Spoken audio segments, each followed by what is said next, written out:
Selamat malam. Malam, Pak. Saya itu sengaja ngetes ya. Saya diemin aja. Ada yang nyapa apa enggak gitu. Ternyata enggak ada ya. Betulnya butuh kuliah apa enggak ya? Kirain belum datang, Pak. Loh, saya sudah on sejak tadi jam kurang 10 menit. Iya. Ya, coba tanya Mbak Dina. Tadi yang saya tahu.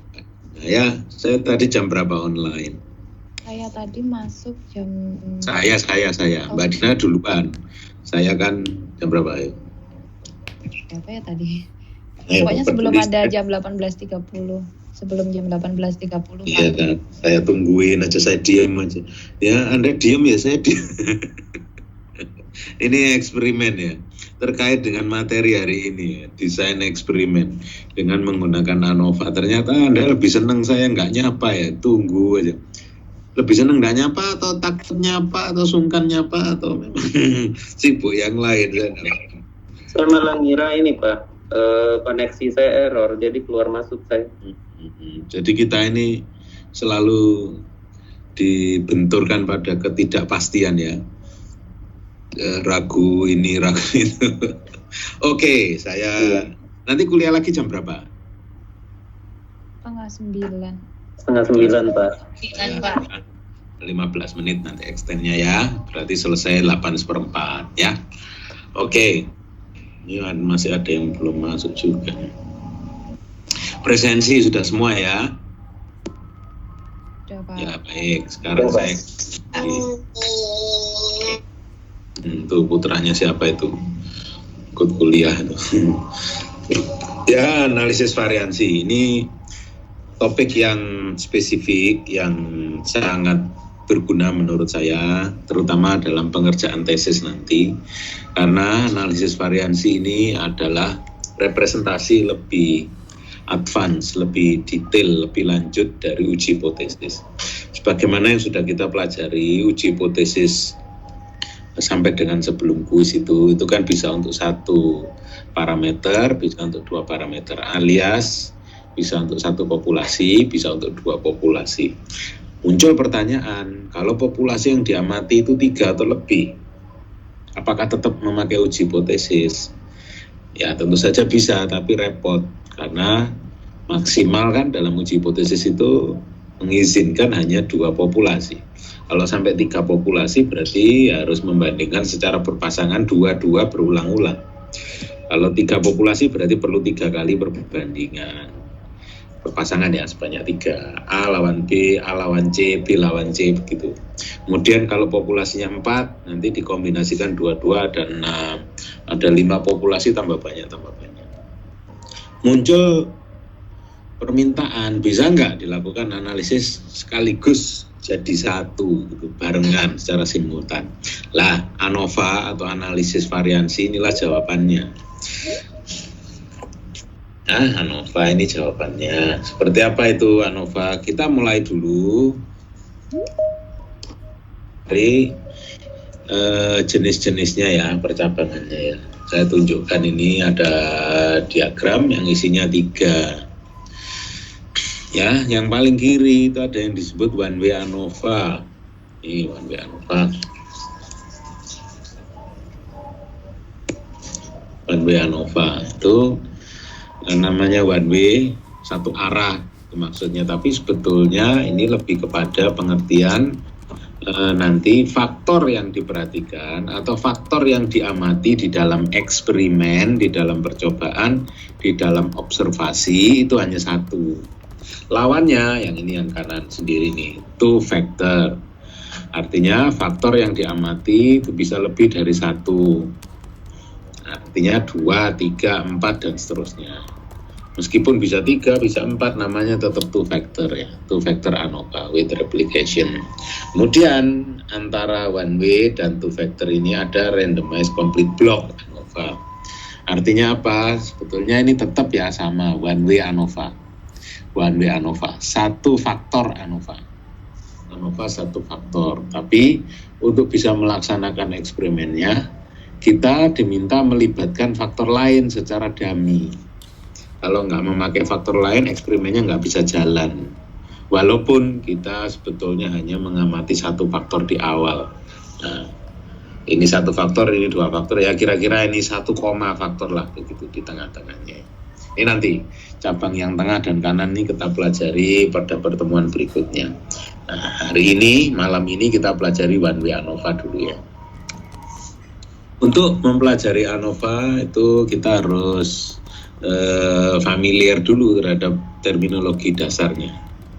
Ada beberapa di sini, paling tidak ada 3, nanti saya tambah 1 jadi 4-nya. Yang pertama itu adalah independent variable. Variabel yang bebas, kita atur, kita pilih, kita tentukan nilainya. Ya. Kemudian nanti lawannya yang kedua dependent variable, yang menjadi akibat kebebasan kita memilih variabel di langkah nomor 1 atau di balet nomor 1. Independent variable, dependent variable ini secara matematis menjadi representasi terminologi yang sifatnya umum, di mana-mana itu dipakai. Tapi untuk ANOVA nanti istilah independent dan dependent variable ini sedikit digeser alias tidak dipakai. Independent variable digantikan oleh sesuatu yang disebut dengan faktor. Yang tadi nih ya di awal. One way ini sebetulnya one factor ANOVA, faktor. Jadi variabel utama yang sedang diamati yang menjadi perhatian dalam eksperimen itu adalah faktor, treatment variabel. Kemudian di dalam faktor nanti ada jenjangnya, ada tingkatannya. Itu yang disebut dengan level. Ada faktor, ada level, ada akibat yang menjadi dependent variable. Itu yang disebut dengan respon. Jadi faktor, level, dan respon. Tadi di awal saya berikan ilustrasi. ANOVA itu untuk menjawab kebutuhan pelaksanaan eksperimen atau pelaksanaan observasi yang melibatkan populasi yang jumlahnya 3 atau lebih atau di atas 2. Ya. Jumlah populasi itu nanti itu diletakkan atau diakomodir di dalam variabel yang disebut dengan level. Dia bisa disebut sebagai kategori atau classification. Tapi sejatinya level ini menjadi representasi dari populasi. Ya, sehingga ANOVA kalau faktornya 1 itu paling tidak jumlah kolomnya ada 3. Jadi 3 populasi atau lebih. Nah, faktor, level, dan respon itu kalau digabungkan jadi 1, seperti apa susunannya, itulah yang disebut dengan experimental design. Perancangan eksperimen, ya, perancangan eksperimen atau experimental design. Faktornya apa saja? Nomor 1. Kemudian tiap faktor levelnya berapa saja?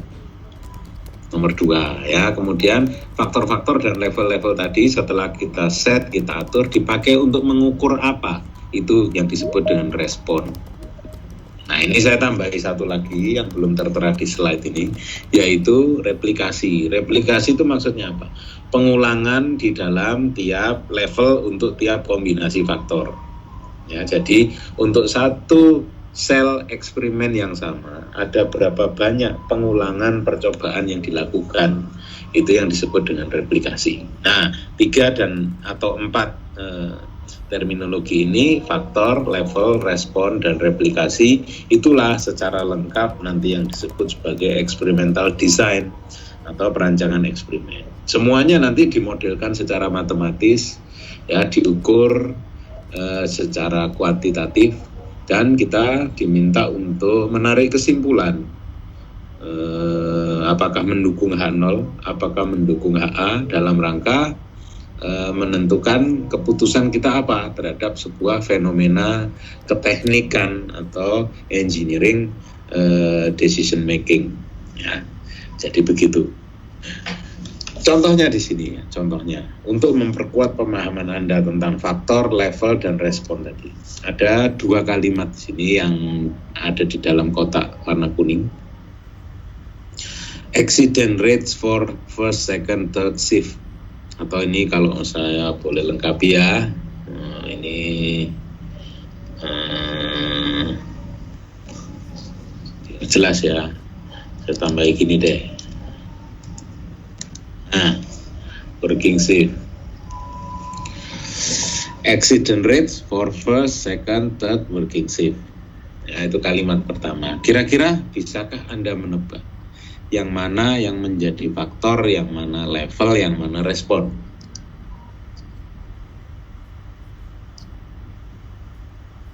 Mas Busro, Pak Mas. Baik Pak.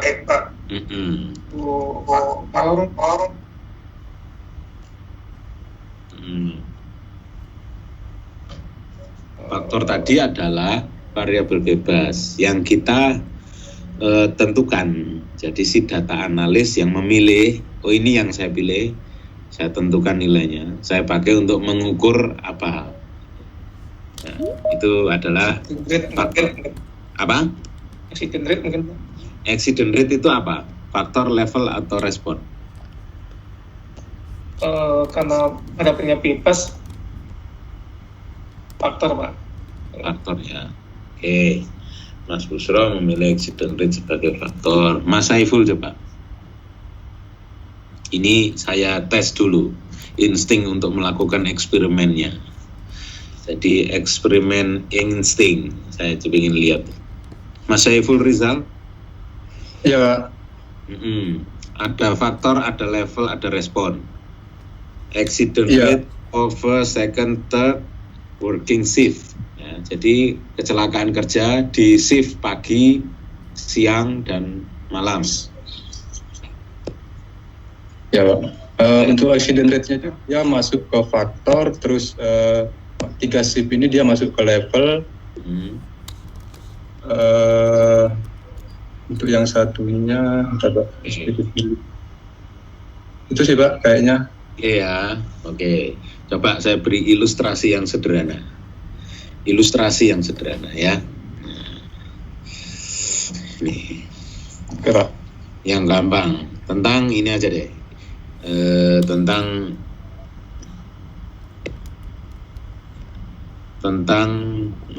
take home pay. Take home pay ya, take home pay.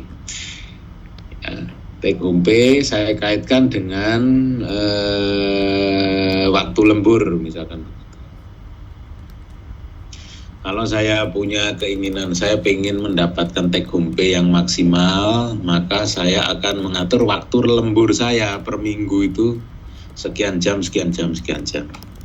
Misal ini 20 jam dan 15 jam waktu lembur dalam 1 minggu. Boleh kan ya? 20 bagi 5, 4 jam, berarti nambah 4 jam, 12 jam. Itu paling banyak. Terus yang kedua, level yang kedua 15 jam. Saya kaitkan dengan take home pay. Kira-kira take home pay itu sebagai faktor, level, atau respon?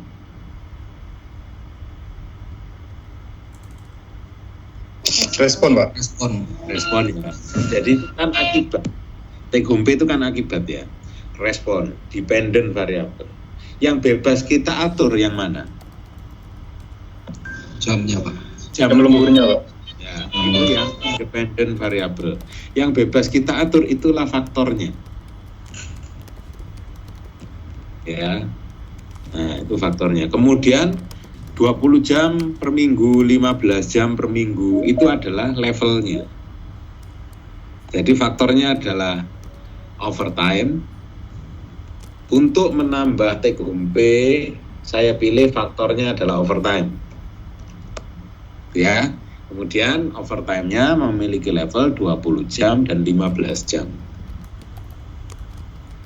Oke, nilai rupiahnya, take home pay-nya itu adalah dampaknya, akibatnya, responnya, begitu kan. Nah, independent variable, variabel yang bebas kita atur-atur adalah overtime. Dependent variabelnya, dampak hasil dari eksperimen kita, take home pay. Betul? Jelas? Ya, sekarang kembali ke kasus yang warna kuning tadi. Accident rate for first, second, and third working shift. Kira-kira faktornya yang mana? Working shift. Mas Adib sudah umi-umi. Mas Adib ini. Mas Adib? Faktornya accident rates, Pak. Faktornya accident rate. Oke, terus levelnya? Levelnya working shift 1, 2, 3. Responnya? Enggak ada. Responnya rates-nya, Pak. Pelan-pelan. Faktornya accident. Nah, responnya accident rate ya. Akibatnya kan itu ya. Terus yang Ya. kita amati, yang kita putuskan untuk diamati apa, Mas? Dan Mas Adi? Mileage.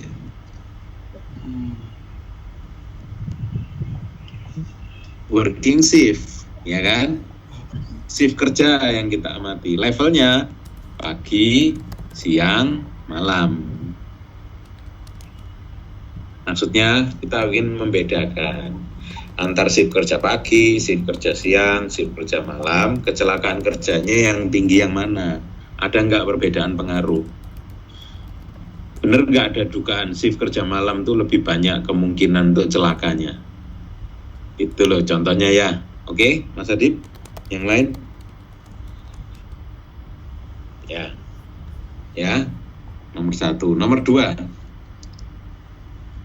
Expected mileage for 5 brands of tire. Kira-kira faktornya apa ini? Merek bannya, Pak. Iya, Pak. Merek ban. Iya. Levelnya 1 sampai 5, Pak. Levelnya ya 5 merek. 5 mereknya itu ya. Merek A, merek B, merek C, merek D, merek E. Itu level boleh. Jadi level itu bisa kuantitatif, bisa kualitatif. Kemudian responnya Jarak tempuh yang diharapkan, Pak. jarak tempuh yang diharapkan. Good. Ya, seperti itu. Harapan saya Anda bisa paham. Jangan kebalik. Kalau kebalik fatal nanti. Mana yang menjadi respon, mana yang menjadi faktor. Nah, misalkan di contoh yang nomor 2 tadi, ada 5 merek ban ya. Goodyear misalkan, Badyear misalkan yang lain ya. Goodyear saya coba merek Goodyear ini sebanyak 5 kali. Ya. Merek Bridgestone saya coba 3 kali. Merek GT Gajah Tunggal saya coba 10 kali. Ya. 5, 3, 10 inilah yang disebut dengan replikasi. Oke, sedangkan jarak tempuh sampai ban itu aus, tidak bisa dipakai lagi karena abrasi sudah halus itu. Expected mileage, nah itu yang menjadi respon yang kita ukur. Sama, misalkan Anda ingin maksimasi IPK dengan menetapkan jam belajar per hari. Ada yang 3 jam, ada yang 2 jam, ada yang 1 jam. Berarti IPK adalah respon, jam belajar adalah faktor. Betul ya?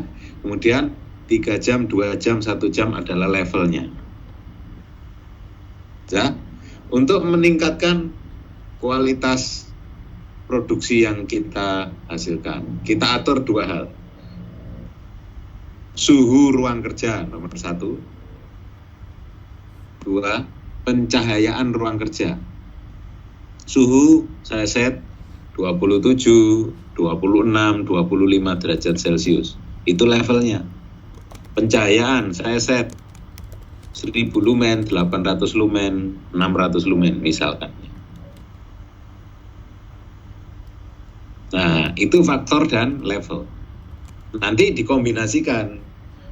Faktor yang nomor 1 tadi suhu, misalkan 27 derajat. Kombinasikan dengan 1000 lumen. 27 kombinasi 800 lumen. 27 kombinasi 600 lumen. Nah, itu nanti kita pelajari di two-way ANOVA. Karena faktornya lebih dari 1, suhu dan pencahayaan atau lighting. Ya, kalau 2, kalau 3, misalkan kita tambahi lagi Pak. Kita tambahi lagi dengan ada atau tidaknya pelatihan. Jadi suhu, pencahayaan, ikut workshop atau tidak ikut workshop. Keikutsertaan di workshop. Berarti ada 3 faktor. Nah ini kan, faktor ini kan kita yang menentukan ya. Kita yang setting. dampaknya nanti adalah per hari berapa final product yang bisa didapat oleh pekerja kita. Itu kalau industri manufaktur. Kalau industri jasa misalkan, nah, responnya katakanlah dalam 1 minggu ada berapa banyak komplain yang diterima di call center, gitu kan? Nah, terus faktornya jumlah sosialisasi yang dilakukan lewat internet, media sosial, dan lain sebagainya.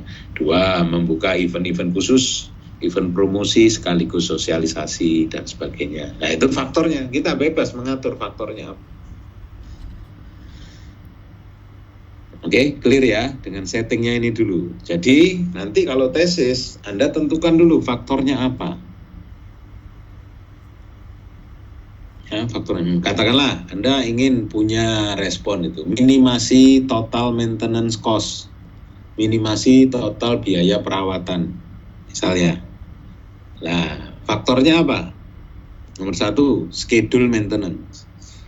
Nomor 2, tingkat maintenance. Seberapa jauh maintenance harus dilakukan. Nomor 3, strategi maintenance misalkan. Apakah corrective maintenance, ataukah preventive maintenance, atau yang lain. Nah, itu diatur caranya, ada formulasinya, ukur reliabilitasnya. Kedapatan nanti Anda bisa kalkulasikan total maintenance cost-nya sesuai formula reliability yang kita pakai. Itu ngomong dari sisi maintenance misalkan ya, atau ngomong dari sisi coverage, misalkan Anda ada di teknologi informasi. Apa faktornya? Ya 2 kan biasanya, speed and storage, kecepatannya. Ya tergantung bandwidth dan lain sebagainya, ya jenis koneksi networknya dan sebagainya. Storage, media penyimpanan, berapa besar kapasitasnya. Ya, ada yang di server side, client side, nah itu diatur. Itu semua faktor. Nanti responnya misalkan service level, tingkat layanan yang didapat oleh pelanggan atau customer. Nah itu respon. Nah itu semua didesain, diatur sedemikian rupa agar everybody happy gitu loh. Customer happy, kita sebagai service provider juga happy, kita sebagai pemanufaktur juga happy. Ya, jadi yang tidak baik itu kan satu happy, yang lain tidak happy, ya itu tidak baik. Pasti tidak bisa equilibrium nanti. Long termnya itu kita bisa dapat untung besar, tapi biasanya kalau terlalu besar itu jauh dari equilibrium. Itu short term, pendek setelah itu nggak laku lagi. Biasanya begitu. Entah itu dari bisnis yang kecil-kecilan, bisnis yang medium, ataupun bisnis yang besar. Fenomenanya kan mesti begitu. Nah ini semua tidak bisa lepas dari perancangan, ya, design of experiment ini. Menentukan faktornya apa, levelnya apa, nanti kita cari yang paling optimum itu bagaimana. Kita mulai dulu dari contoh yang sederhana. Tetap nanti ya kita menguji hipotesis. Hipotesisnya sepasang, H0 semua populasi ya di sini ya, kita lihat ya. Populasi itu nanti diwakili oleh indeks 1, 2, 3 sampai K ini. Jadi kalau ada K populasi kita bandingkan. Semua rata-rata populasinya itu sama, kita set sebagai H0.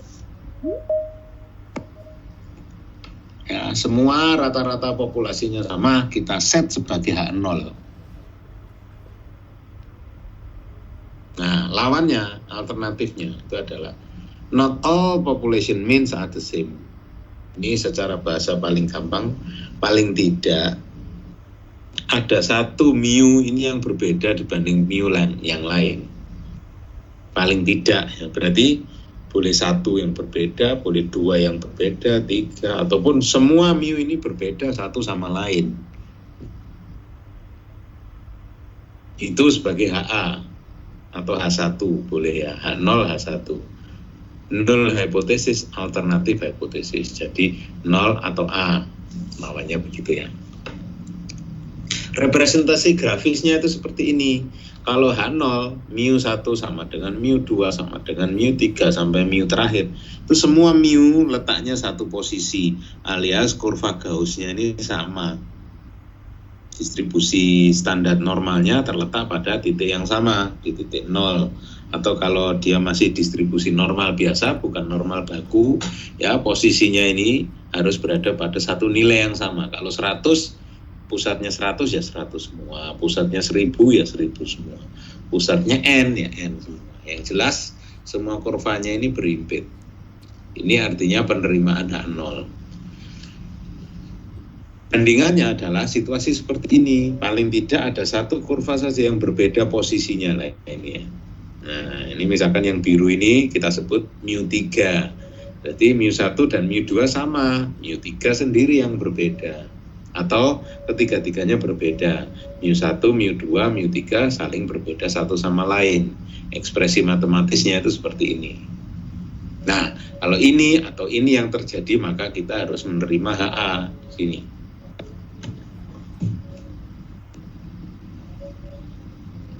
Ya, tugas Anda nanti di dalam ANOVA itu memilih H0 atau HA, memilih ini atau ini. Nah, tugas tambahannya kalau ini yang terjadi, kira-kira nanti yang paling menguntungkan untuk sudut pandang kita itu yang mana? Merah, hijau atau biru? Tentu saja kalau misalkan nanti kasusnya itu adalah, misalkan yang terjadi ini ya, yang terjadi adalah gambar yang ini. Misalkan kasusnya itu adalah maksimasi keuntungan, maka yang Anda pilih merah, hijau atau biru? Kalau maksimasi keuntungan, Mbak Fani, merah, hijau atau biru? Yang biru, Pak. Bagus. Kalau minimasi biaya, seperti biaya maintenance tadi, pilih mana Mbak Fani? Yang merah. Ya, itu loh gunanya ANOVA. Nomor 1, memastikan semua kurvanya berimpit atau ada kurva yang terpencar. Ya, nomor 1.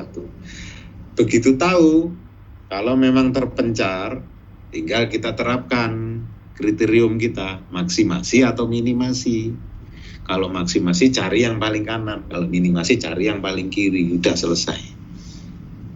Tujuan dari ANOVA di situ.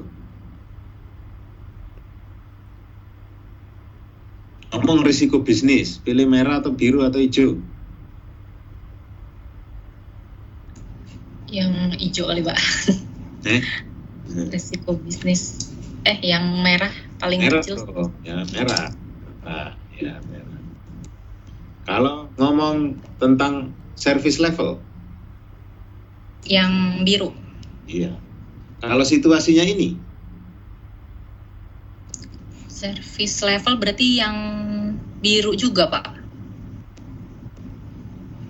Kalau situasi H0 diterima, pilih yang mana? Diterima. Jadi, pilih yang manapun sifatnya indifferent, sifatnya tidak berbeda satu sama lain. Kita boleh memilih yang merah, yang hijau, ataupun yang biru, sama saja. Ya, kalau ada penerimaan H0. Pilih yang manapun oke, nggak berbeda. Tuh. Oke? Ya? Baik. Ya, itu konsepnya. Sekarang tekniknya, ya, cara perhitungannya. Pertama, saya kenalkan dulu Anda semua dengan istilah SS. SS itu apa sih? Sum of square. Ya, saya carikan dulu. Googling dulu. Nah.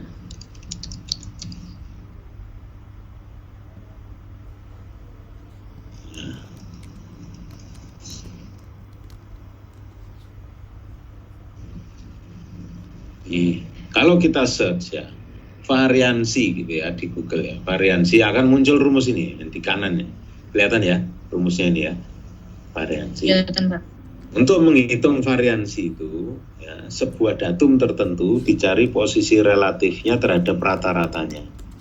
Kemudian dia dikuadratkan. Ya, jadi dicari jaraknya dikuadratkan. Untuk datum ke I, artinya datum 1, 2, 3, sampai datum yang terakhir. Nah, dari datum 1, 2, 3 sampai yang terakhir itu nanti mengalami proses sum, penjumlahan secara diskrit dengan tanda sigma ini. Ya, penjumlahan setelah jaraknya dikuadratkan. Penjumlahan kuadrat, jumlah kuadrat, bahasa Inggrisnya sum of square. Sum of square, karenanya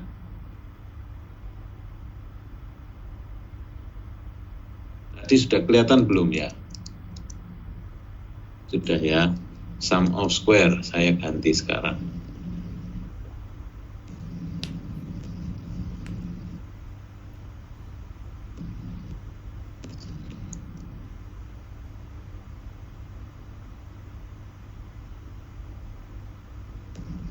Nah, sum of square, di sini muncul istilah SS. Karena pada hakikatnya ya, analisis variansi itu nanti mencoba memilah-milah sum of square alias variansi tadi menjadi dua sebab. Analisis itu memilah-milah, variansi itu adalah ukuran penyebaran data. Salah satu ukuran penyebaran data itu variansi. Nah, sum of square total itu terdiri dari sum of square between dan sum of square within. Apa itu maksudnya? Langsung saya lompat ke slide ini agar lebih jelas ya. Sum of square between itu adalah perhitungan jumlahan kuadrat karena memang terjadi perbedaan level. Karena memang kolomnya berbeda. Karena kolomnya jelas-jelas kita tahu berbeda, maka SS ini, sum of square ini, terjadi karena sesuatu yang kita tahu sebabnya apa. Nah, jadi SSB, sum of square between, itu adalah variabilitas data yang muncul karena sebab yang kita ketahui alasannya. Sedangkan lawannya, SSW, sum of square within, dia berada di dalam level yang sama. Tapi walaupun levelnya sama, karena satu lain hal, sebab yang kita tidak tahu apa itu persisnya, variabilitas data tetap muncul. Nah, inilah yang disebut dengan SS atau variabilitas data yang muncul karena sebab yang kita tidak tahu. SSB sebab karena SSB itu adalah variabilitas karena sebab yang kita tahu, SSW adalah variabilitas karena sebab yang kita tidak tahu. Karena dari itu, maka nanti sebuah perancangan eksperimen dikatakan baik bila nilai SSB-nya itu jauh lebih dominan dibanding nilai SSW.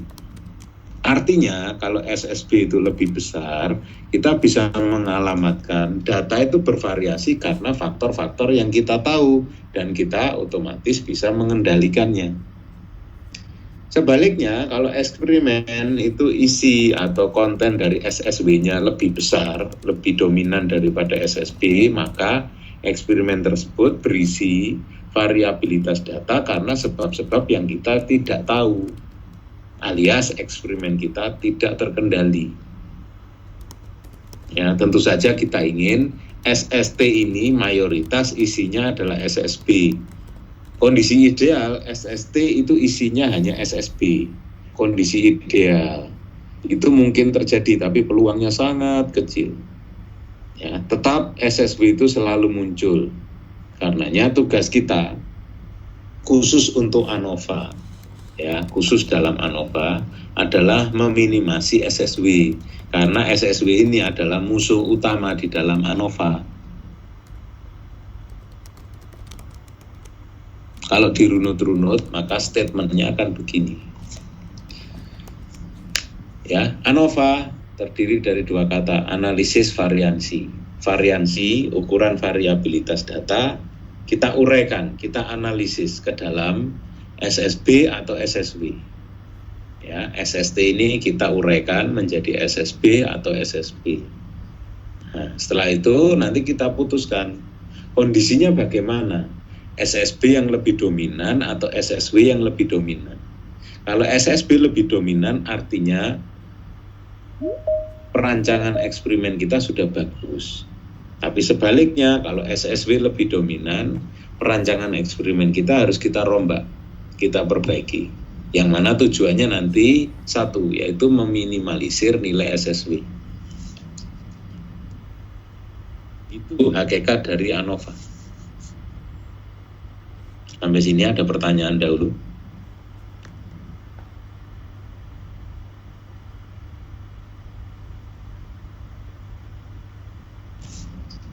Oke, kalau nggak ada saya lanjutkan. Nah, sekarang bagaimana Pak cara mengukur dari SST, SSB, SSB ya? Ini ada formulanya. Ya. Misalkan ya. Pertama kita ikuti dulu cara menghitung notasi yang nomor 1, yang SST ya, totalnya, sum of square total. Itu seperti apa? Katakanlah saya punya 11 datum. Data saya berisi 11 datum seperti ini. Kemudian data saya itu terdiri 3 datum dari populasi 1, 4 datum populasi 2, dan yang terakhir 4 datum populasi 3. Dari semua datum ini, kalau semuanya saya rata-ratakan sekaligus, maka saya punya X double bar, atau ini istilahnya grand min, rata-rata keseluruhan ya. Nah, di samping itu nanti juga ada rata-rata. Nah, rata-rata dari tiap populasi seperti ini, yang dilambangkan garis yang warna hijau-hijau ini.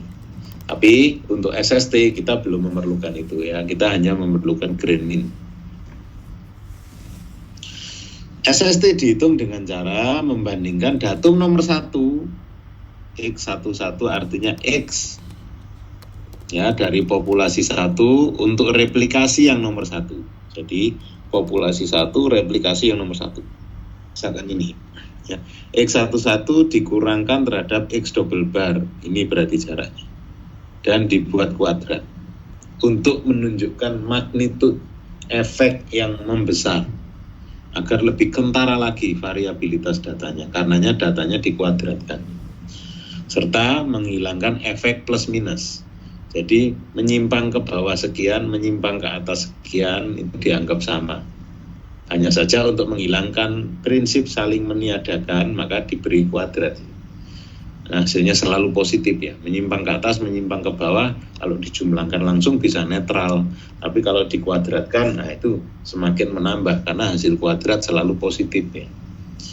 Untuk menghilangkan efek nullifikasi, katanya dipakai kuadrat. Selain itu, kuadrat juga bisa memberikan dampak magnitud ya, pembesaran. Lalu datum kedua, X12, datum dari populasi 1, replikasi nomor 2. Nah ini jaraknya, dikuadratkan terus sampai datum yang terakhir yaitu ini. Dicari jaraknya terhadap X double bar, dikuadratkan. Lah, selisih kuadrat ini disum, dijumlahkan. Jadi sum of square untuk total, itu cara menghitungnya begini. Kemudian kedua, SSB between ya. Tiap populasi dicari rata-ratanya. Misalkan populasi yang lime ini rata-ratanya, yang warna hijau cerah ini rata-ratanya sekian, yang warna purple ini rata-ratanya sekian, kemudian yang warna tosca ini rata-ratanya sekian. Nah, dari rata-rata ini nanti saya cari posisi relatifnya terhadap grand min. Nah, ini terhadap ini berapa jaraknya. Jadi ini X1 bar ya, ini X1 bar tingginya sekian, relatif terhadap X double bar, dikuadratkan. Ingat, karena di sini anggotanya sebanyak 3, 1, 2, 3, maka dikalikan N1. N1 adalah replikasi dari populasi 1, replikasi dari level 1. Kemudian di sini ada N2, replikasi dari populasi 2 sebanyak 4 kali X2 bar min X double bar dikuadratkan. Terus sampai yang terakhir replikasi populasi 3 dikali X 3 bar terhadap X double bar dikuadratkan. Ini dijumlahkan. Ini yang disebut SSB. Ya. Nomor 3, SSW. Seperti apa? SSW X double bar dihilangkan. Yang dicari adalah tiap datum X11 relatif terhadap X1 barnya, terhadap tendensi sentral tiap populasinya, tiap levelnya. X11 relatif terhadap X1 bar kuadrat, X12 ya ini mestinya X1 bar ya, tetap ya X1 bar kuadrat. Terus misalkan ini ya X21 terhadap X2 bar kuadrat ya. X22 terhadap X2 bar kuadrat dan seterusnya sampai terakhir X34 terhadap X3 bar kuadrat. Ya, itu ukurannya.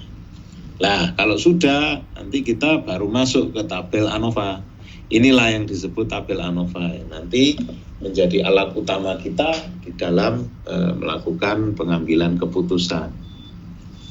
Ya, tadi SS sum of square total itu terdiri dari SSB tambah SSB, terdiri dari ini tambah ini. Jadi baris terakhir itu adalah penjumlahan dari baris kedua dan baris ketiga. Ini juga baris terakhir adalah penjumlahan ini dan ini. Kita lihat satu-satu ya.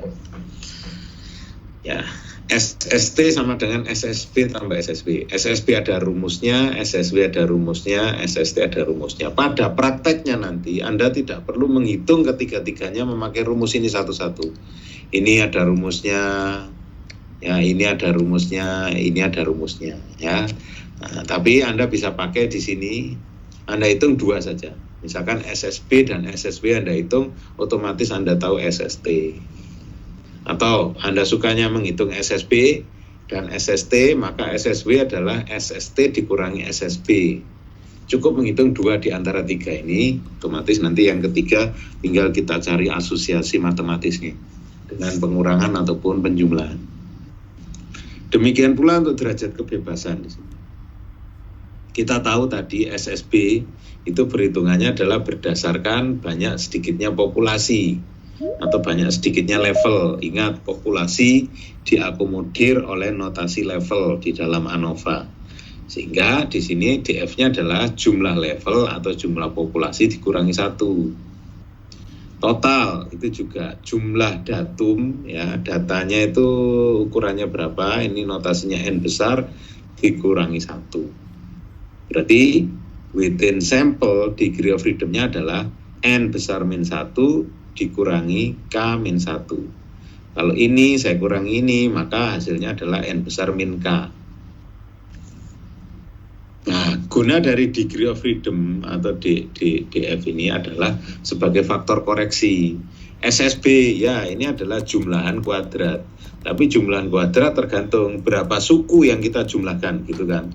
Tadi di sini ya. Nah, SSB ini ada berapa suku yang dijumlahkan. Kalau sukunya 3, ya wajarlah diberi faktor koreksi 3 min 1 sebagai penyebut. Nah, kalau ini totalnya banyak, ya wajarlah nanti SST itu dibagi N min 1. Sehingga SSW-nya kalau ketemu, maka dibagi faktor koreksi N besar min K.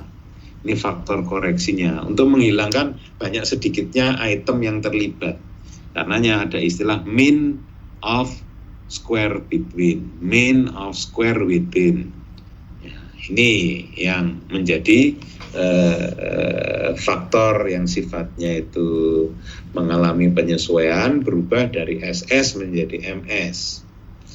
Setelah kita punya MS, baru nanti kita buat rasio MSB dibagi MSW, ketemulah F. Ya, ketemulah F. F itu adalah statistik, sama seperti T, student T ya, sama dengan Z, sama dengan chi-square dan lain sebagainya.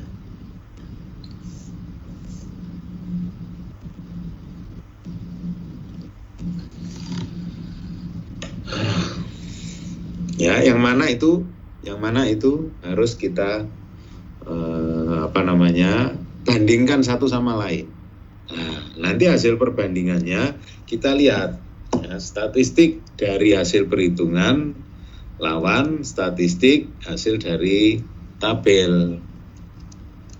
Atau kalau Anda sudah terbiasa pakai Excel, dan saya yakin kalau disuruh milih Anda memilih Excel ya, itu pasti Anda akan nanti membandingkannya dengan nilai yang bersesuaian dari hasil lookup yang Anda lakukan via Microsoft Excel.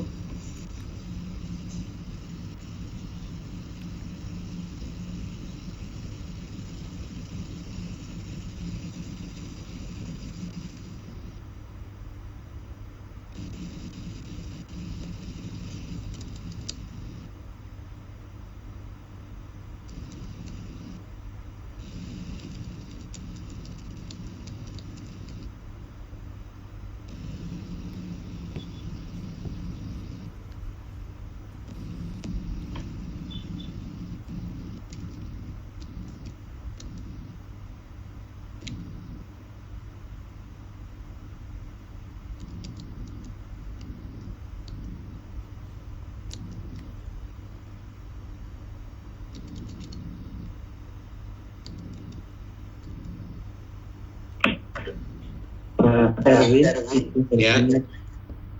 Oh iya, boleh, silakan.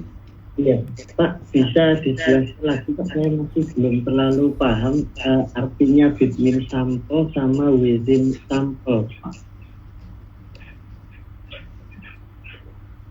Ini siapa ini yang bertanya? Mas Farid ya? Iya Pak. Ya jadi gini. Mas Farid suka mie instan nggak? Sudah Pak. Iya ya. Mie instan itu diciptakan orang Jepang. Ya, Nissin pertama kali yang buat itu. Itu aspek kepraktisan mie instan itu bagus. Ya. Tapi untuk kesehatan mungkin kurang bagus ya menurut saya. Jadi jangan banyak-banyak ya Mas Farid ya. Boleh kalau paksa saja. Mie instan katakanlah ya ini bukan berarti promosi ya, saya tidak punya warung, saya juga bukan. Yang Mas Farid tahu apa ini? Indomie, tahu ya? Iya Pak. Mie sedap tahu? Tahu Pak. Ya, Indomie, katakanlah ada mie goreng, ada kari ayam, flavornya, rasanya, ya? Iya Pak. Suka mana Mas Farid? Mie goreng atau kari ayam kuah? Goreng Pak. Suka goreng. Kolesterolnya tinggi loh, gawat loh. Ya, pernah nggak merasa gini Mas Farid? Saya ini loh, masak Indomie, rasa mie goreng, sama Indominya, sama mie gorengnya. Tapi kapan hari itu enak, hari ini kok rasanya agak kurang enak. Pernah merasa begitu? Pernah Pak. Nah, itu adalah variabilitas data yang disebut dengan SSW. Loh, sama Indomie, sama mie goreng, tapi rasanya kok berbeda. Ini agak ada rasa-rasa pahit-pahitnya sedikit gitu, nggak gurih kayak biasanya. Pernah begitu ya? Ya, meskipun dengan merek dan rasa yang sama ya Pak ya. Ya, tapi ada variabilitas data. Itulah SSW Mas Farid. Ya, baik Pak. Sedangkan kalau kalau SSB itu flavornya sama-sama mie goreng, tapi yang satu merek mie sedap, yang satu merek Indomie. Kalau rasanya beda ya wajar beda, karena satunya Indomie, satunya mie sedap. Betul Mas Farid? Oh ya, betul Pak. Itu SSB. Oke. Kan arek-arek nek diterangno panganan cepet nyantole. Betul ya? Iya Pak.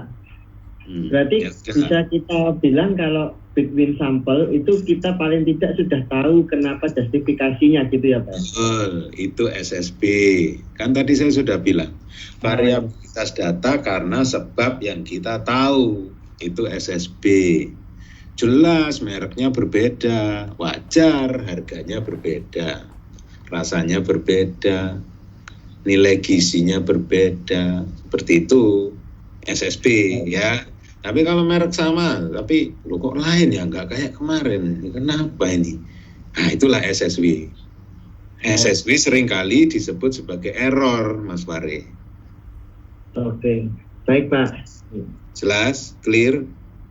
Clear Pak. Ya wes, lanjut ya. Ya Pak.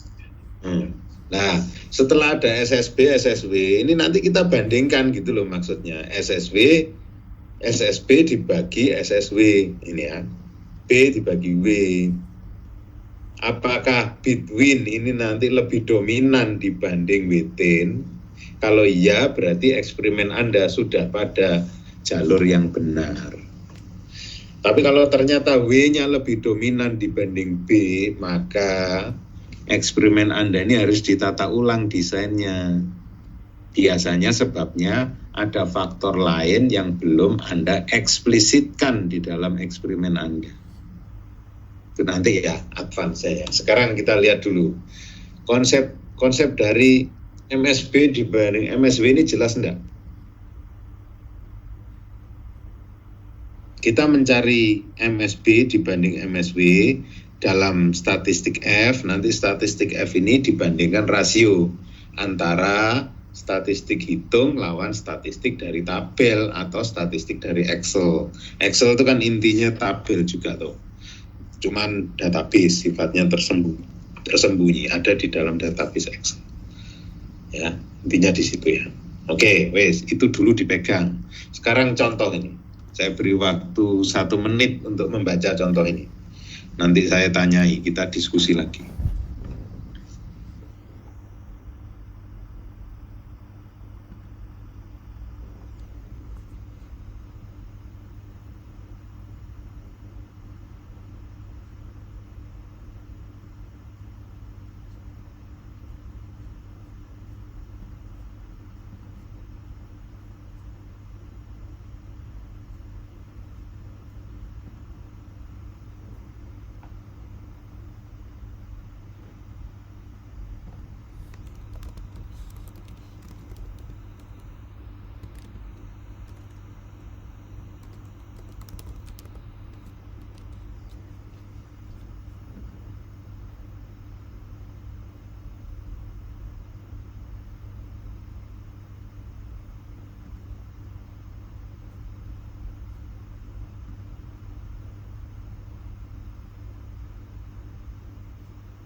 Apakah contoh tersebut bisa difahami? Coba Mas Novaldi, saya cek nih, Mas Novaldi. Respon dari problem ini apa, Mas?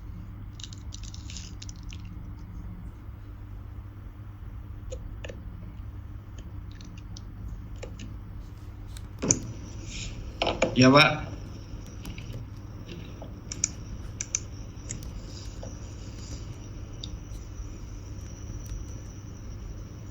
Respon dari problem ini apa, Mas Novaldi? Respon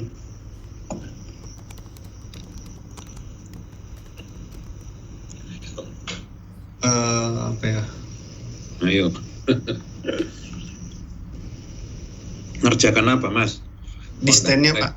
Enggak, kamera aku di laptop, tapi aku layarnya 2, Pak. Kalau kebanyakan layar kasih saya satu sini.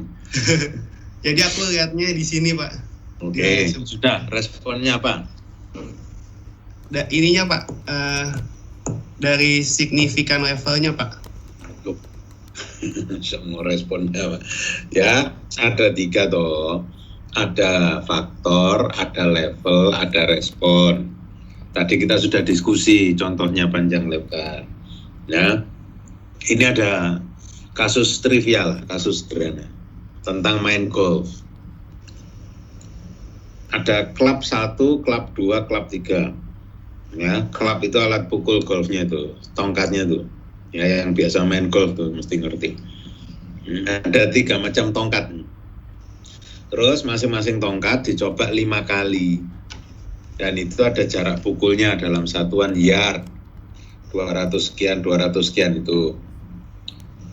Nah, pertanyaannya, apakah klub 1, klub 2, klub 3 itu nanti memberikan jarak pukul yang berbeda?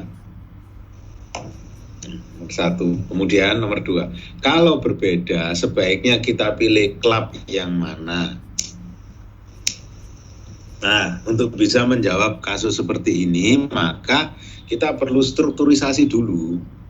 Kita strukturkan yang mana faktornya, yang mana levelnya, yang mana responnya. Lalu nanti kita kenai perlakuan ANOVA untuk analisis data secara statistik dan kita simpulkan menerima H0 atau HA.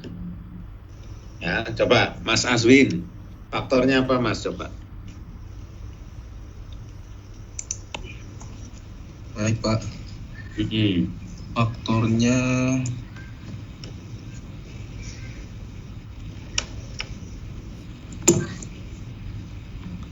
klubnya, Pak.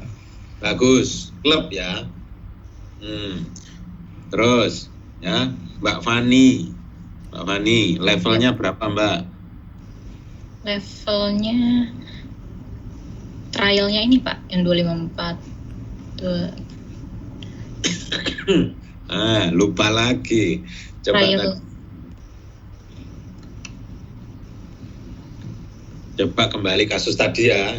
Kalau malam ini banyak yang lupa memang ya. Ya. Accident rate untuk shift pagi, siang, malam. Yuk, faktornya mana tadi?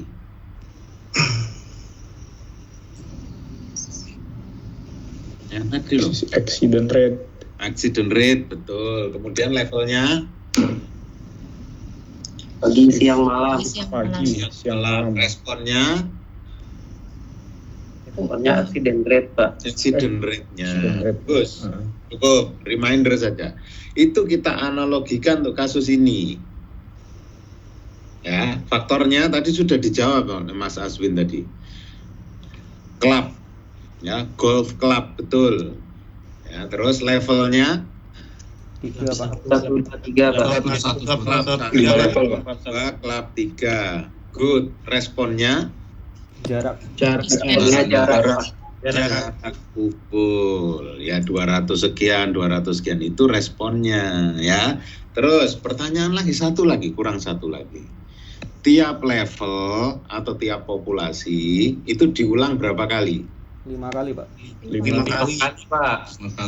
Replikasi untuk klub 1, klub 2, klub 3 kebetulan sama, yaitu 5. Oke? Inilah yang disebut dengan balance design. Balance design. Design yang balance. Boleh nggak satu kasus ya, klub 1 dicoba hanya 3 kali, sudah yakin ini 3 kali, datanya sudah jelas, stop. Kemudian klub 2 coba 3 kali kok kurang ya, variasinya kok besar, coba terus sampai 10 kali, ya sudah, setelah 10 kali baru saya bisa mengira-ngira, kira-kira klub 2 itu sekian, boleh nggak begitu? Klub 3 saya coba 7 kali, baru ketemu. Boleh ya, 3, 10, 7. Nah, kalau replikasi antar klub ini berbeda-beda, maka ini yang disebut dengan unbalanced design. Oke. Apa sih unbalanced itu? Bila replikasi tiap level tidak sama. Ya, oke? 4 istilah tadi, ya jangan salah sekali lagi ya. Faktornya apa, levelnya berapa saja, responnya apa, replikasi yang nanti mengarah pada balance atau unbalanced desainnya seperti apa.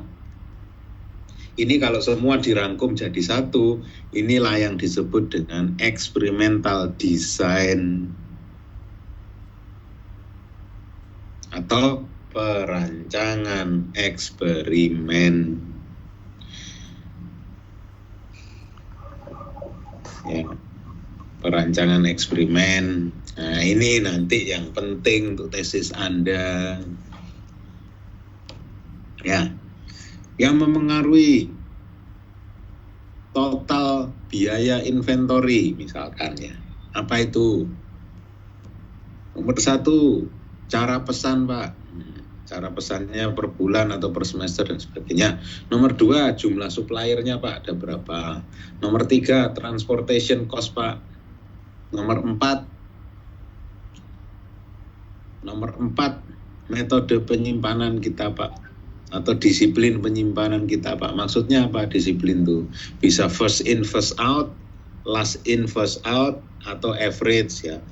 Siapapun berapapun yang masuk di gudang itu diacak, diambil juga secara acak. Itu kan biasanya pakai metode average.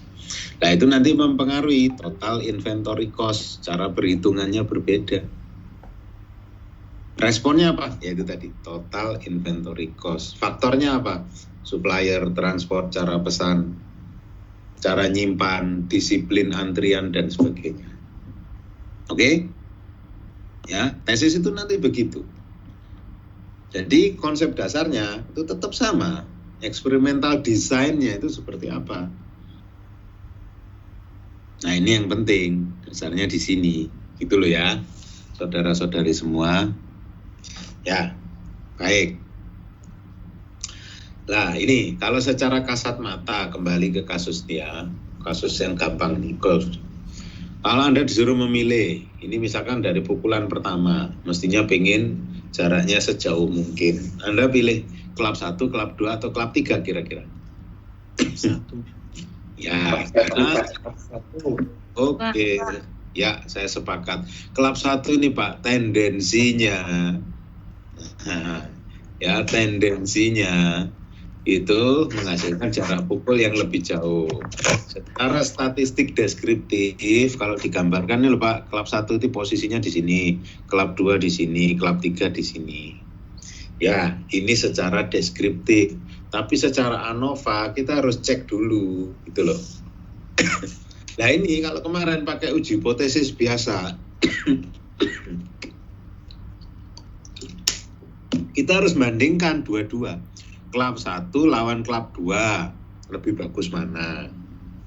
Klub 2 lawan klub 3 lebih bagus mana? Terakhir klub 1 lawan klub 3 lebih bagus mana?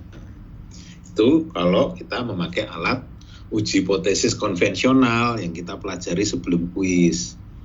Nah kalau 3 atau lebih kan repot nanti. Kalau membandingkannya 2 begitu. Kita bandingkan secara simultan, caranya pakai ANOVA. Kita lihat sekarang prosesnya ya. Ya, kalau merah menghasilkan X1 bar 249, saya kira nggak masalah ya. Demikian pula untuk X2 bar, X3 bar. Anda bisa lakukan operasi pencarian rata-rata tiap kolom ini. Kemudian dari 3 rata-rata ini dirata-ratakan lagi. Saya punya X double bar. Oke, ini langkah awal. Lanjut. Nah, baru masuk rumus SSB, SSW. Ya, SSB, SSW. Perhitungan ini tadi saya rangkum, saya tulis ulang di sini. Ditambahi replikasi. Replikasi untuk klub 1 5, untuk klub 2 5, klub 3 5. Total datum 15. K alias jumlah level. Nah, ini loh jumlah levelnya. Itu ada 3.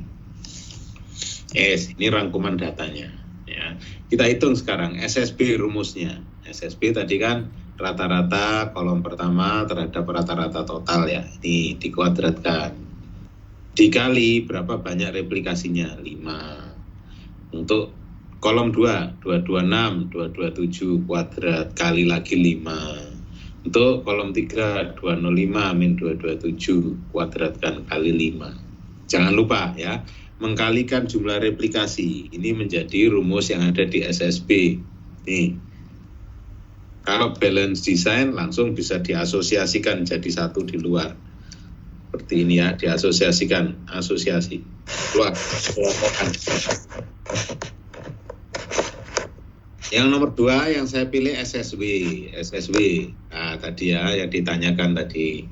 Rekan Anda contoh mie goreng instan tadi ya. SSW 254 dikurangi 249. Jadi ini relatif terhadap rata-ratanya. Ini terhadap rata-ratanya. Ini terhadap rata-ratanya. Semua dikuadratkan sampai terakhir ini terhadap rata-ratanya. Ini terhadap rata-ratanya. 4 relatif terhadap 5 kuadrat. Nah ini dijumlah semua, dijumlah karenanya namanya S, sum of square SS, SSW. Nah terus ada SSB, ingat tadi rumusnya ya, SSB kita baru sampai sini. Kita harus hitung juga DF, MS dan F rasio. Ya. Nah, DF-nya kita lihat sini ya. Untuk MSB itu kan K-1. K-nya 3 min 1. MSW N besar 15 min K ya 3. Nah, ketemu 12. Berarti nanti degree of freedom-nya 2 dan 12. 2 dan 12. Nah, dari MSB sini sebetulnya kelihatan. MSW juga kelihatan. MSB-nya 2358. MSW-nya 93. Tadi kalau Anda simak ya pengertiannya MSB itu adalah variasi data karena sebab yang kita tahu. Sedangkan MSW karena sebab yang kita tidak tahu. Ya, lawan yang tidak tahu. Nah, ini dicari relatifnya. Ini relatif terhadap ini. Kan ini kecil ya sudah terhadap ini ya. Yang MSW relatif lebih kecil dibanding MSB. Untuk meyakinkan buatlah rasionya MSB dibagi MSW. Hasilnya ini yang disebut dengan F hitung. Ya, nilai statistik F hitung 25, sekian. 25, sekian itu kalau kita plotkan. Nah, ya, kita lihat ya. Matikan dulu, saya coba buka Microsoft Excel.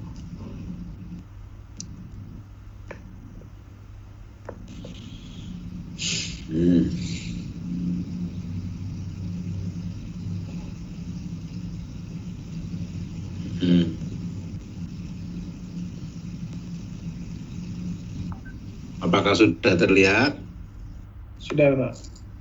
Ya, kita hitung dulu satu-satu ya. Satu-satu di sini. SSB. Berapa tadi SSB-nya?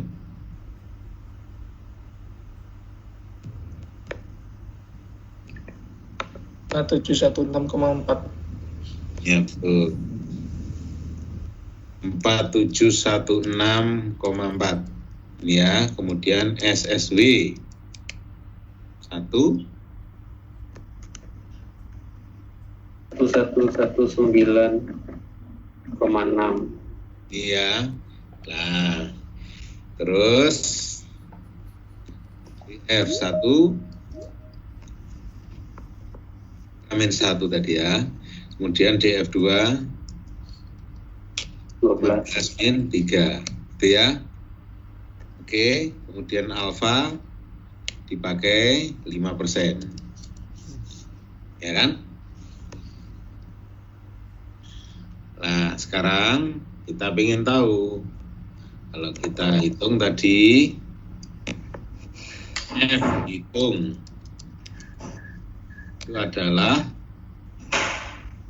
sama dengan ini dibagi ini kemudian dibagi ini, dibagi ini. Ya, lihat sini F hitung SSB dibagi DF1, dibagi lagi SSW dibagi DF2. Ya. 25, sekian. Ini kita bandingkan dengan F tabel.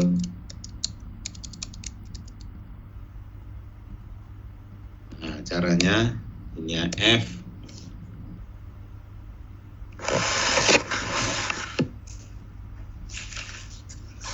inverse right tail probability-nya 5%, degree of freedom 1-nya 2%, degree of freedom 2-nya 12. Nah, ketemu angka 3,8. Jadi sekali lagi ya,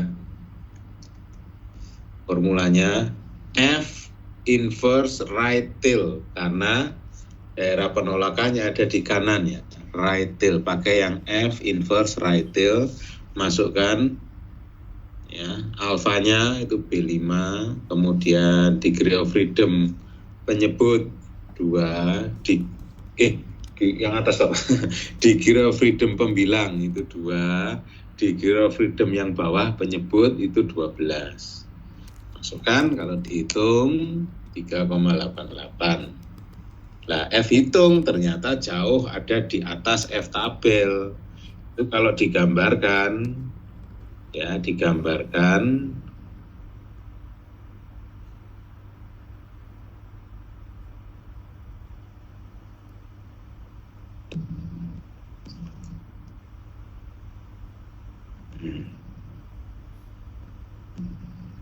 nah, seperti ini grafiknya ya. Kurva F itu begini.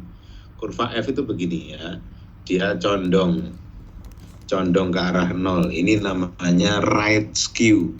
Walaupun ke kiri ya, tapi namanya right skew. Right skew, kalau ini kita sisakan 5% di sini sebagai tingkat keberartian ya, significant levelnya 5%, alias dia benar tapi kita salah-salahinnya itu 5%, maka garis ini itu nilainya adalah 3,885. Ya, tadi kita sudah lihat ya di tabel Excel 3,8. Ternyata hasil perhitungan MSB dibanding MSW kita 25,27 itu jatuh jauh di kanan. Nah, jatuh di daerah rejection kan, penolakan, sehingga kita simpulkan HA yang harus kita dukung ya, kita harus menolak H0, reject H0 kalau alfanya 5%. Conclusionnya, there is evidence that at least ada satu mu yang berbeda dibanding yang lain. Jadi fenomena ini membuktikan ya, hasil ini tadi itu kita bisa membuktikan ternyata 25,27 ini jauh berbeda dibanding 3,885. Ya, kita bisa menolak kesimpulan ada salah satu dari X bar 1, X bar 2, dan X bar 3 ini yang berbeda secara statistik. Kesimpulannya baru di situ ya, ini ya. Ada salah satu ya yang berbeda secara statistik. Yes, sampai di sini dulu. Ada pertanyaan atau tidak?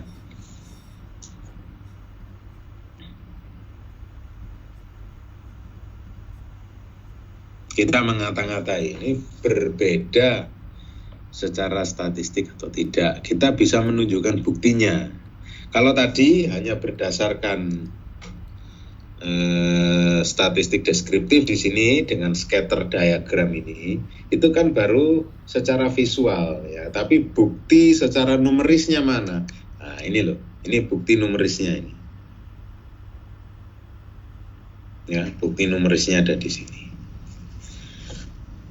Oke, yuk, saya yakin ada yang didiskusikan.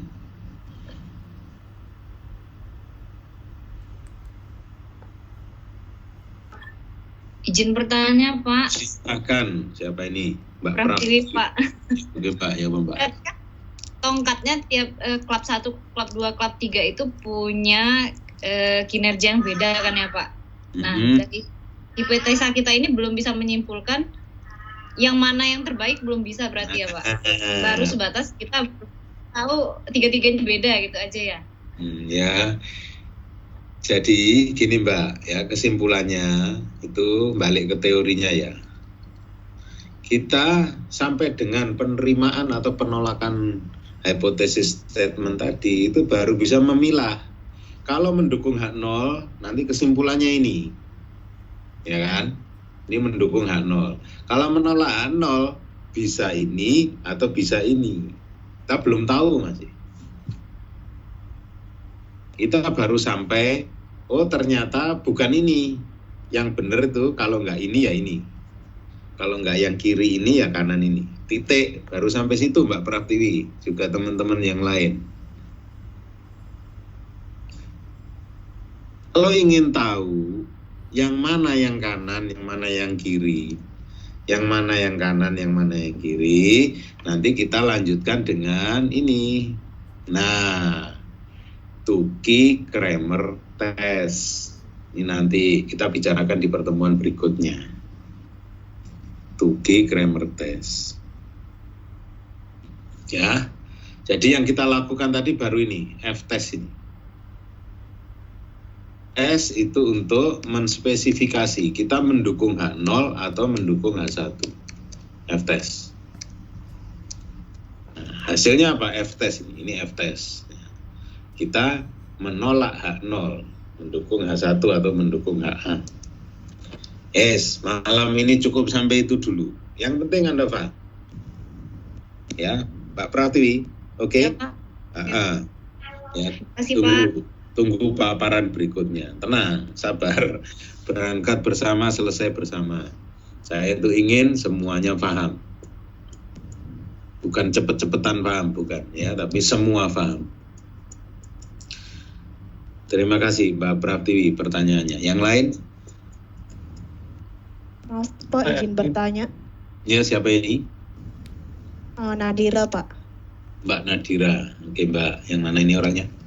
Oh iya maaf Pak. Nadira. Saya mau nanya Pak, soalnya belum paham. Ini kenapa dia right tile test ya Pak? Soalnya kalau yang hipotesis testing kan kita tahunya dari notasi H alternatifnya. Nah kalau ini kita tahu dari mana ya Pak ini right tile test? Nah, saya masuk ke sini ya, slide ini ya. Right tail itu kanan kan ya, itu sama dengan upper tail Mbak Nadira. Halo? Iya Pak. Ya, upper tail di sini ya.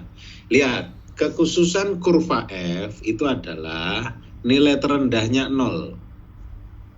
Ya. Mengapa? F itu membandingkan nih. F itu membandingkan 2 SS. Sum of square, jumlahan kuadrat. Bilangan kuadrat itu Mbak, kan tidak pernah negatif ya? Iya Pak.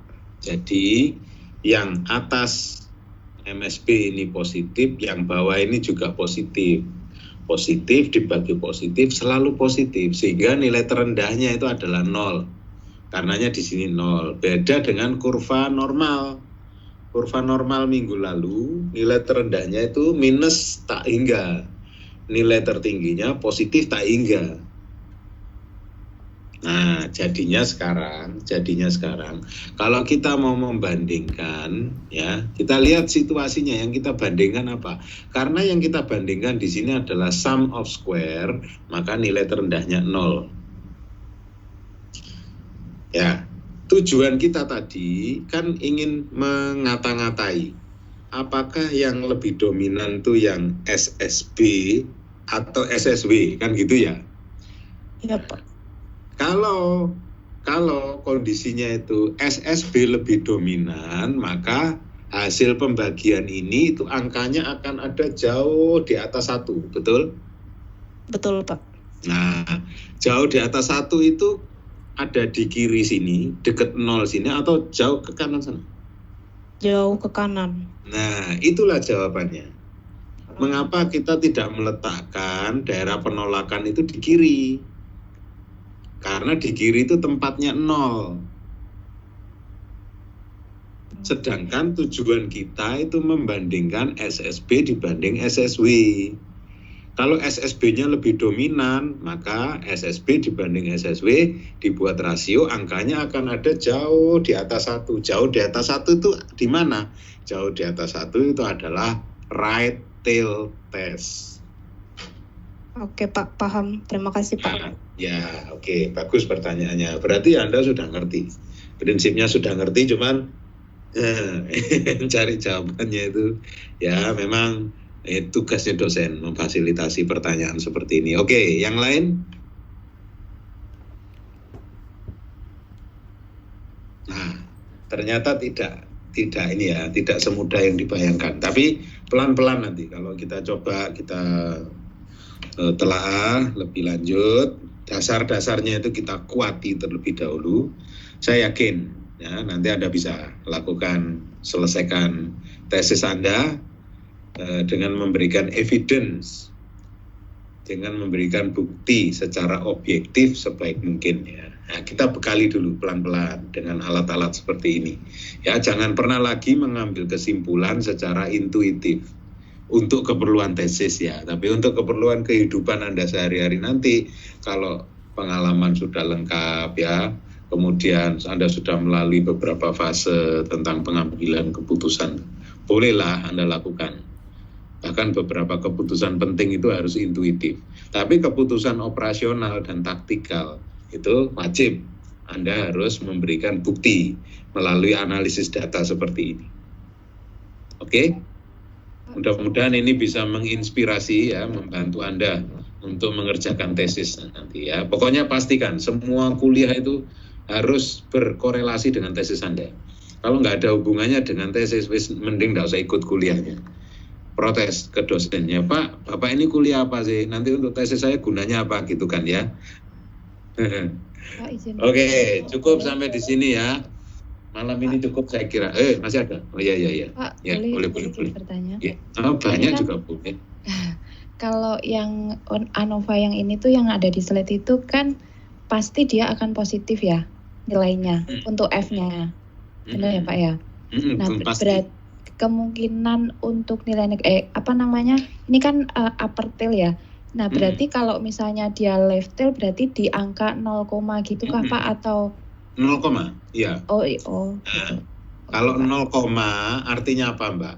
MSB dibanding MSW 0, artinya apa? MSW-nya lebih besar. Iya, errornya lebih besar. Ya. Okay. Fenomena yang terjadi seperti tadi loh. Sama-sama mie gorengnya, sama-sama Indominya, rasanya kok tiap hari beda-beda ya. Nah, berarti proses produksi di Indomie sana error kan ya? Iya Pak. Nah, itu loh yang nggak bener. Oke. Ya kan? Nggak boleh terjadi kan seperti itu. Saya ngajarnya sama. Kelas yang satu, kelas yang lain, saya ajari sama. Ya, normalnya ya. Nilai karena perbedaan kelas, karena dosennya beda, yaitu wajar.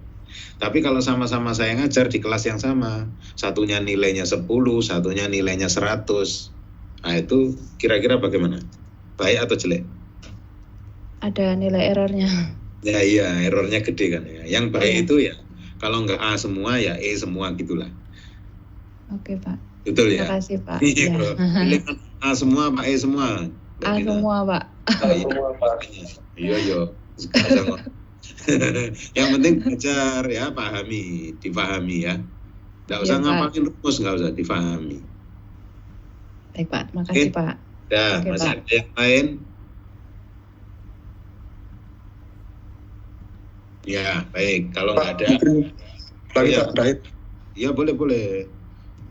Terus untuk SST nggak diperlukan dulu ya Pak untuk pengambilan keputusan? Nah, tadi saya sebut SST perlu di sini Mas. Rumusnya kan ada 3 ya, SSB, SSW, SST, oke? Oke? Oke, Pak.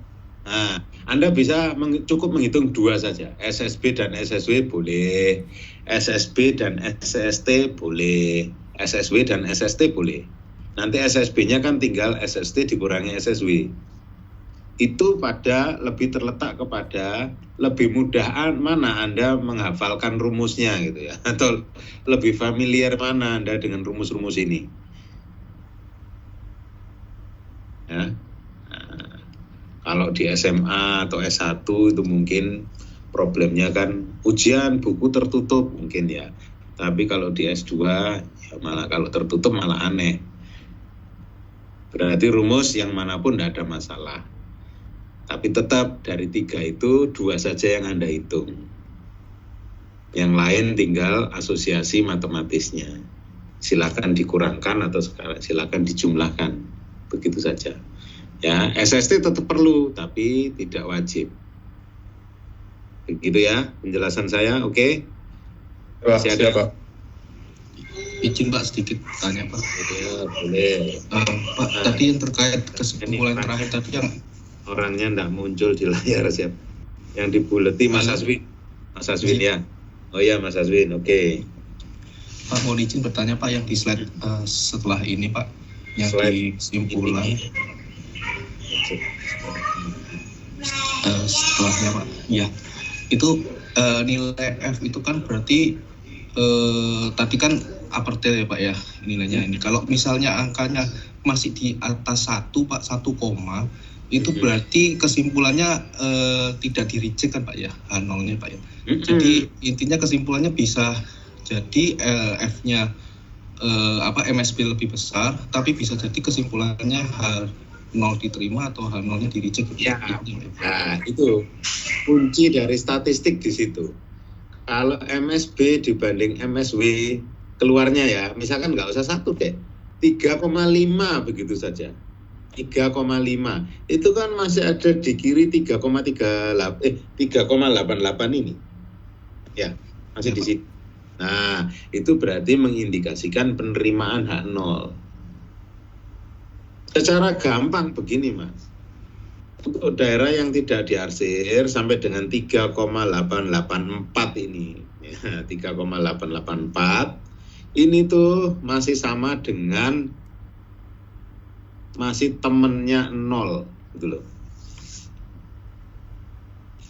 Ya, jadi angka 0 sampai 3,884 sini itu masih 0 dan teman-temannya. Oke.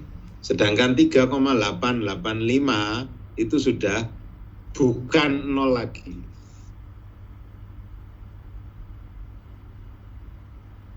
Paham maksudnya? Ya, baik Pak. Dari 0 sampai 3,84 untuk kasus ini ya dengan alfa 5%, DF-nya 2 dan 12 lengkapnya begitu ya. Untuk angka 0 sampai 3,884 itu masih mengindikasikan MSW lebih dominan dibanding MSB. Sedangkan 3,85 terus sampai positif tak terhingga mengindikasikan MSB lebih dominan dibanding MSW. Maksudnya begitu. Sama seperti nilai Anda dulu. Kalau mau dapat A kan 86 sampai 100. Itu A dan kawan-kawannya. Betul? Ya Pak. Ya. 0 sampai 40,55 itu E dan kawan-kawannya. Jadi untuk E itu tidak hanya 0, 1 ya E, 2 ya E, 10 ya E, 40 ya masih E. Jadi kalau nilai Anda 40 itu sama saja dengan di rumah nonton TV, nggak usah ujian. Maksudnya begitu. 40 itu sama dengan 0 secara statistik. Betul enggak? Ya. Iya. Oke, paham? Baik Pak, terima kasih Pak. Masih ada yang lain? Ya tak tunggu, masih ada? Nah, baik, kalau sudah nggak ada, ya kita. Ya Mas Henry, waduh ya Mas Henry, oke nggak apa-apa, silakan. Ini saya cuman berandai-andai Pak. Ketika kita misalnya accept H0 ya Pak. Kalau stick golf tadi berarti kan tiga-tiganya kalau dari ban kurva itu indifferent. Apapun hasilnya berarti bisa dibilang sama lah dari stick golf tadi. Pertanyaan saya, misalnya kita sudah di tengah-tengah penelitian stick golf tadi. Apakah berarti terus kita merubah komponen DF-nya, jadi datanya ditambah, atau alfanya yang kita ubah-ubah biar dia jadi reject H0 gitu. Nah, intensi Anda mereject H0. Iya. Nah, itu biasanya yang dilakukan Mas ya. Kalau Anda sudah terlatih sebagai data analis, itu adalah menambah faktor. Ya, jadi bukan hanya klub, tapi juga Anda tambah, ya, apa tuh namanya, tempat golfnya di mana? Nah, dipisahkan atau enggak, dibedakan atau enggak?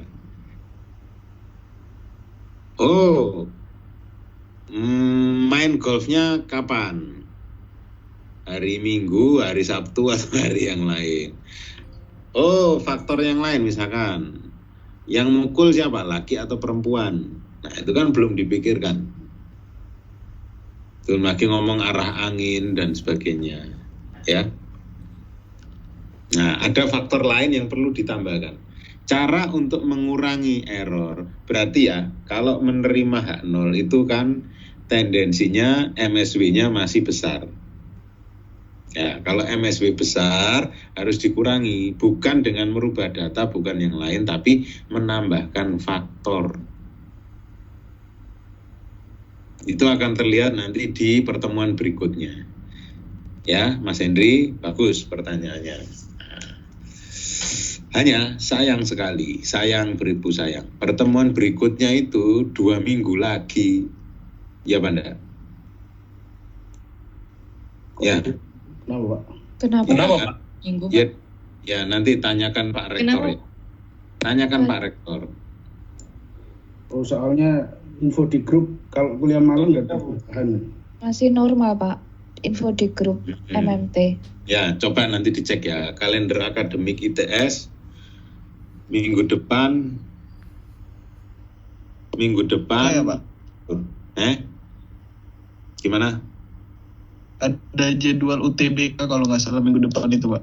Nah ya karena itu ada jadwal UTBK. Kemarin saya baca di suratnya itu semua kegiatan libur, semua kegiatan kuliah libur. Nah, misalkan ya masuk ya enggak apa-apa, seneng saya cepat selesaikan. Tapi kalau enggak, ya siap-siap 2 minggu lagi, itu maksud saya. Coba nanti saya konfirmasi ke Mbak Ririn ya. Baik Pak. Oke. Anda senang mana? Minggu depan atau 2 minggu lagi? Minggu depan, Pak. Mana aja, Pak? Depan, Dok. Ya, minggu depan, Dok. Biar nggak lupa. Ya udah ya. Ya, nanti saya tanyakan Mbak Ririn. Ini mahasiswanya pengennya seminggu kuliah 3 kali biar nggak lupa katanya gitu.